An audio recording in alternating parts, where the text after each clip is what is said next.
이 선교 동원에 있어서 장, 중, 단기 이 전략이 나와야 되는데 지금 현재 나와 있는 것은 단기 동원 계획은 목회자가 제일 미전도 종족이라는데 목회자 선교 교실 만드는 것은 금방 할 수 있다고나 봐요. 그다음에 이제 선교 장학금 제도도 역시 열심히 하면은 이건 빨리 할 수 있겠다고 보고 선교 공과나 또 그 신학 교육 선교 커리큘럼을 좀 더 보완하는 문제, 이 문제는 많은 신학교와 논의가 있어야 된다고 봐요. 그리고 선교 공과책은 모든 교단들이 다 합의가 안 되더라도 이것을 만들어 가지고 미디어를 통해서 한다든지 또 만들어서 팔면은 아마 사용하기 시작하면 이것이 자연스럽게 배포가 될 것이다, 이렇게 생각을 합니다. 여기 너무 감사합니다. 오늘 그 발제자들께서 많은 좋은 발제들 해주셨고 또 플로우에서 적극적으로 참여해 주시고 나중에 또 KWMA가 그런 걸 좀 일을 잘 해야 되지 않겠느냐라고 하는 그런 말씀도 해주신 거 잘 들었습니다.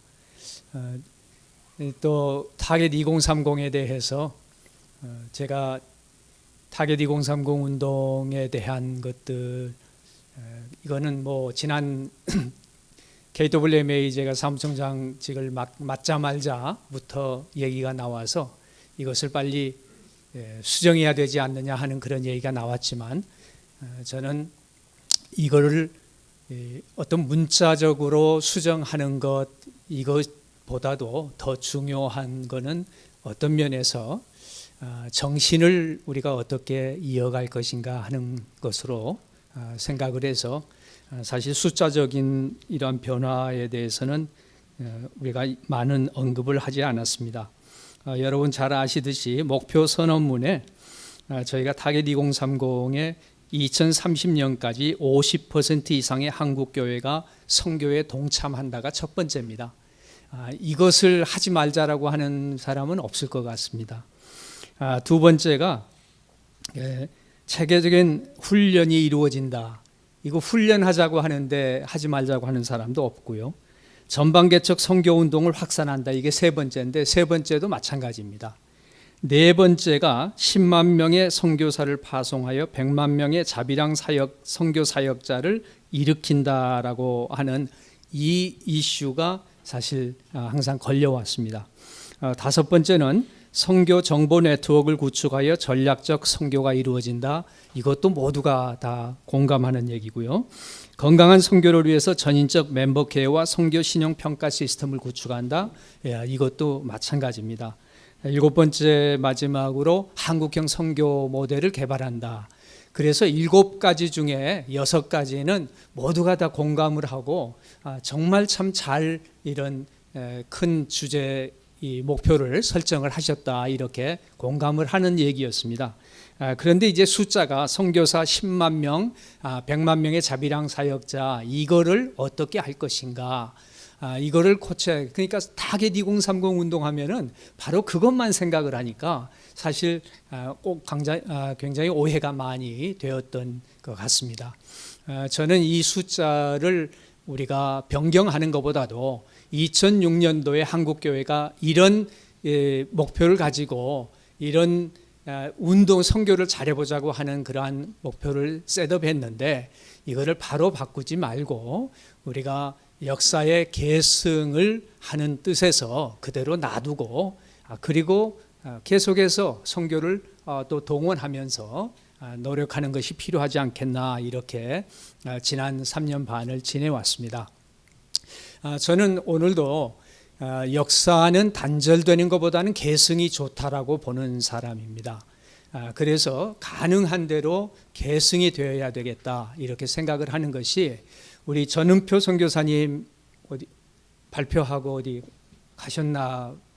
저기 계시는데, 전은표 선교사님이 아주 좋은, 역시 아마 여기 발제자 중에서는 가장 젊은 발제자다 보니까 가장 젊은 사람에게 정말 마땅한 그런 발제를 해주셨어요. 그런데 또 저하고 같은 선교단체 후배 선교사니까 얼마나 제가 자랑스럽겠습니까? 그런데 너무나도 제 마음이 아팠던 게 뭐였냐면, 역사는 단절되는구나. 이게 계승이 되는 게 아니라 단절됐구나였어요. 왜 그러냐면 전은표 선교사님이 첫 번째 얘기하셨던 것이 뭐냐면, 우리가 연합해서 선교사를 파송하는 제도가 있으면 좋겠다. 그런데 32년 전에 제가 그렇게 파송이 됐습니다. 우리는 파송교회가 없었어요. 파송교회가 없이 우리 단체가 KIM이라고 하는 단체인데, KIM에서는 선교사 파송을 할 때 한 교회가 파송하는 게 아니라 10교회가 연합해서 파송을 해라. 그래서 저는 파송교회가 없이 20여 년을 지내왔습니다. 그런데 KIM이라고 하는 선교 이 단체가 GP 선교회가 되면서 이런 게 없어져 버렸어요. 단절돼 버렸어요. 그러고 나니까 오늘 이게 그런 모델이 있느냐, 이런 거를 물어보는 일이 일어났고, 우리 전은표 선교사님은 좋은 제도라고 소개를 했는데 안타깝게도 그것은 GP 선교회의 전신인 KIM에서 선교사 파송 원칙이었습니다. 이게 역사의 단절이 얼마나 아픈가 하는 것을 저는 깨달은 겁니다. 우리 한국교회가 선교를 너무나 잘못했다가 아니라 사실은 우리보다 훨씬 더 어려운 환경에서 선교사를 보냈고, 그 선교로 교회를 동원했고, 그때는 아무도 선교라는 걸 할 수 없다고 생각하던 때에 선교사를 파송했던 교회입니다. 그렇다면은 우리가 오늘 포스트 코비드 19 시대의 선교를 어떻게 할 것인가를 얘기하면서도 어떤 면에서 보면 우리의 선교 역사의 좋은 점들은 우리가 어떻게 더 배울 것인가, 이거를 생각을 하면서 우리가 나빴던 거 배울 필요 없습니다. 근데 사실은 우리는 나빴던 것은 오히려 더 잘 배우고 좋았던 것은 잊어버리는 이런 아픔이 우리 가운데 있지 않은가 하는 생각을 하게 됩니다. 그래서 다시 한번 이렇게 좋은 발제를 해주신 지난 30년 동안의 우리 한국 역사, 특별히 선교 한국과 선교 동원을 했지만, 이런 분야에서 다시 한번 우리가 정말 지난 선교 운동에서 좋았던 점들은 어떤 부분인지를 더 한번 되새기면서 배웠으면 좋겠고, 우리가 정말 우리의 단점으로 생각됐던 선교사들이 나가서 선교를 제대로 하지 못했다고 하는 이런 부분들은 물론 철저하게 우리가 이밸류에이션하고 평가하고 이것을 정말 잘 발전시키는 데에 그러한 계기로 삼아야 되겠다라는 생각을 더 하게 됩니다. 그리고 제가 이 선교 동원 첫째 시간부터 지금까지 지내오면서 이제 말씀을 나중에 코멘트들에서 많이 나왔습니다마는, 과연 선교 우리 동원이 잘 되면 그 결과가 지금 뭐라고 얘기하는 것인지가 확실치 않았습니다.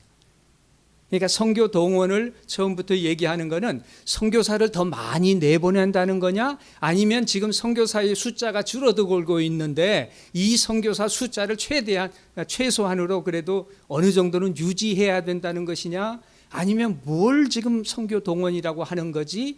라고 하는 질문을 제 속에서 계속 하게 됐습니다. 한국교회의 선교 동원은, 선교와 동원에는 과연 그러면 바로 한국교회의 50% 이상의 한국교회가 선교에 동참하도록 한다라고 하는 타겟 2030의 목표도 분명히 한국교회를 동원하자고 하는, 동참시키자고 하는 그런 목표가 있었습니다. 그런데 그런 면도 강조를 해 주실 뿐만 아니라 우리 선교사를 파송하는 숫자뿐만 아니라 우리의 모든 자원들이, 하나님이 주시는 이 자원들을 총체적으로 어떻게 더 활성화시켜서 하나님의 뜻을 선교를 통해서 이루시기를 원하는 그 뜻에 동참하게 할 것인가. 저는 동원이나 동행이나 아니면 참여나 무슨 어떤 단어보다도 사실 우리가 지금 생각하고 있는 이 동원이라고 하는 개념 자체가 조금 더 포괄적인 그런 뜻을 포함시켜야 되지 않겠나. 그랬을 때에 우리 성남용 편집인께서 처음 말씀해 주신 대로 우리 선교지에 있는 자원, 과연 하나님의 뜻을 우리 한국 교회에서만 이루는 것이 아니라 전 세계적으로 하나님의 뜻을 이루어 간다고 하면 선교 동원은 우리 한국 교회의 앞으로 선교사 숫자가 몇 명이 되는가도 중요하지만 전 세계에서 하나님의 뜻을 이루어가는 선교의 동역자들이 이곳저곳에서 나올 수 있어야 된다라고 하는 것도 우리 동원의 이 목표 중에 아주 중요한 그러한 요소가 될 것이다라는 생각을 다시 하게 됩니다. 그래서 저희가 물론 아주 구체적인 또 아주 한국 교회 지금 28,035명이라고 하는 KWM에서 지난해 12월 달에 발표한 한국 선교사의 숫자라는 것이 있기 때문에 또 10만 명이라고 하는 뭐 그런 목표까지도 이렇게 설정해 놨기 때문에 우리가 너무 숫자를 얘기를 하지만 그거보다는 한국 교회 전체와 그리고 세계 교회의 선교를 하는 동원이 어떻게 우리가 섬길 수 있겠는가 하는 것도 우리의 깊이 생각을 해봐야 된다고 보여집니다.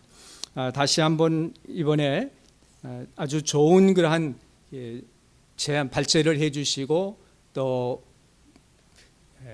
플로어에서 질문과 여러 가지 코멘트를 통해서 참여해 주신 그 동원에 대한 관심들에 대해서 한번 감사를 드리고 이것을 좀 구체적으로 그러면 어떻게 우리가 하나하나 분야에서 실질적인 그런